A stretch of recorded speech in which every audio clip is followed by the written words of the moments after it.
they may be in a different country. For example, you could be dying in the UK, and you could appear at the moment of death to somebody in Australia. Do you see? It's as if the dying make a visit. Now, what we found out from our data is that it depends on the mental state of the person who receives the visit as to the form and the nature that the visit will take. So let's take those people who are awake at the time that you die. Well, if you're awake, then you get this overpowering feeling that something terrible has happened to your friend, that they're in trouble, that or your relative, that you have to contact them. Some people describe it as a push. Other people describe it as a sort of light-like feeling, a blue light we had on one occasion. But it's definitely a compulsion.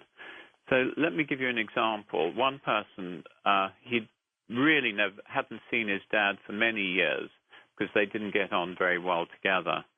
And he was walking to work, and he suddenly had this compulsion to go home, very strong, so strong that he went to the train station, got on, went to his home to find out when he got there that his dad had just died. And so this compulsion will change your behavior. These are very strong things. They're not just, oh gosh, I wonder what happened to Aunt May. It's not like that. You know Aunt May is in terrible trouble.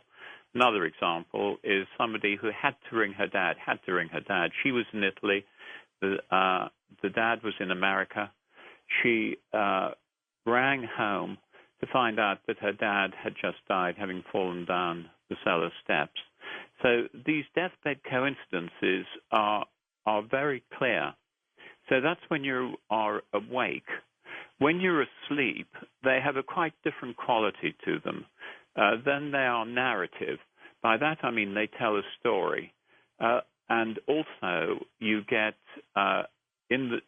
dreamlike accounts, and there's some relationship between what happens to the dying person to you.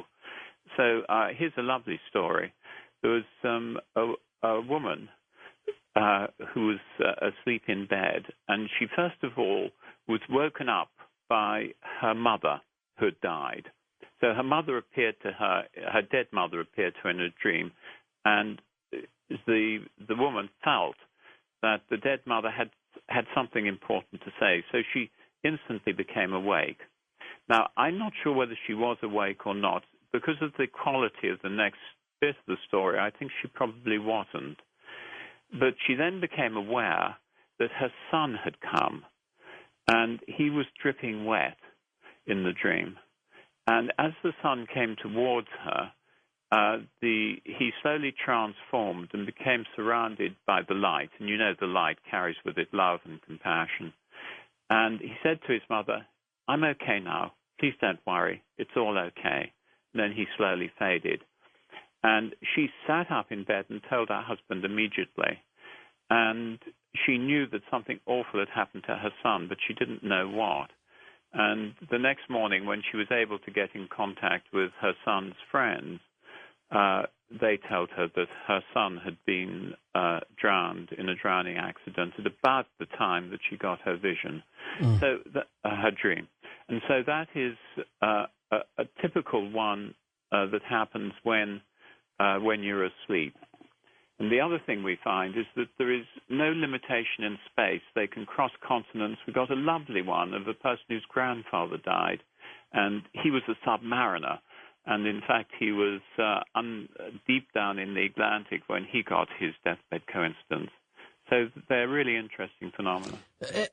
And is there any way to explain that scientifically? None. Yeah. Absolutely none. And I say none because our science argues that mind and brain are the same. Now, I don't think that's right if you look at the data, because many people on your show, I'm sure, will have discussed telepathy. Right. And the evidence of telepathy is very good. Now, this shows a linking of minds. Now, if you accept that there is a linking of minds, then it's not surprising that at the moment of death, there should be a linking of minds between people who feel very strongly for each other.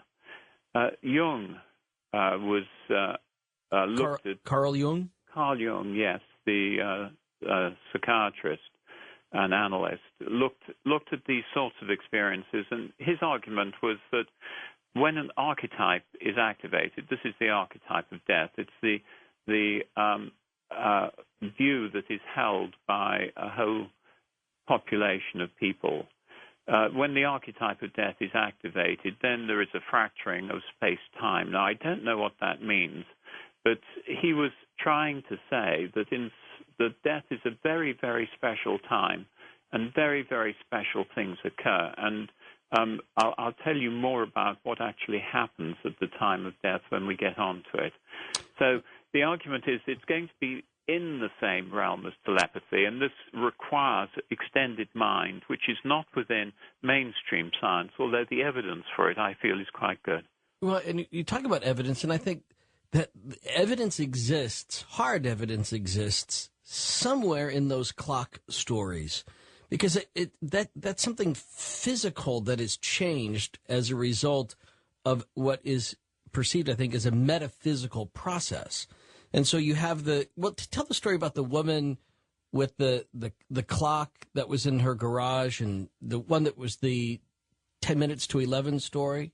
Oh, yes. That was a lovely one. The woman had this clock in her garage, and it was she got it out, and it was her mother's clock, and she set it going, and when her mother died, it stopped absolutely at the time of her mother's death,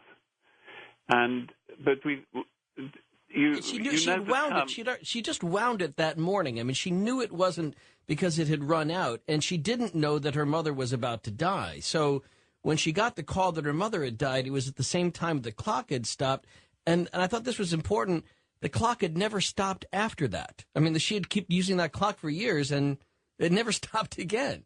Yes, and this is one of the interesting things about these stories. You know, in America, you have grandfather clocks. Right. These long, tall clocks. Right. Well, these used to be called long case clocks until an American songwriter came and stayed at a pub in England at a place called Piercebridge, and there was this story that he was told about the clock. You can still see it. It's in Yorkshire.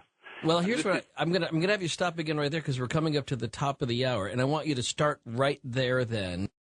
Okay, Dr. Peter Fenwick was just getting into the grandfather clock story when our clock rudely interrupted him. So, because I think this is really interesting, and I didn't know that this was all linked to an American songwriter. Yep, a man called Henry Clay Work, and the song was written in 1876, and Henry Clay Work was staying at a pub in England. And I'll just read you out the lines of the song. My grandfather clock was too large for the self, so it stood 90 years on the floor. It was taller by half than the old man himself, though it weighed not a pennyweight more. It was bought on the morn of the day that he was born, and was always his treasure and pride. It stopped short, never to go again, when the old man died. And that's where we get the name grandfather clock from. Before that, it was long case clocks. But the story's slightly more interesting than that, because there were two brothers there. When the first brother died, the clock went slow and they couldn't time it properly. And then when the old man died, it stopped dead, never to go again. And this was the story of a clock, and they never got it to work again. And this American songwriter just happened to be passing through when someone told him about this? That's absolutely right. He stayed there and he heard the story, and then he went back to America and wrote the song. And if you go to Piercebridge today, you can still see the clock. It's a bit battered, but it's still there. Well, it's so interesting. And, of course, in America, they're always called grandfather clocks, and they became quite the rage after that. Yeah, it was all from him. Yeah. But we were interested, is it only mechanical clocks which stop, or do the modern electric watches stop, or do the modern electric clocks stop? And the answer to that is we have stories of all sorts of clocks stopping.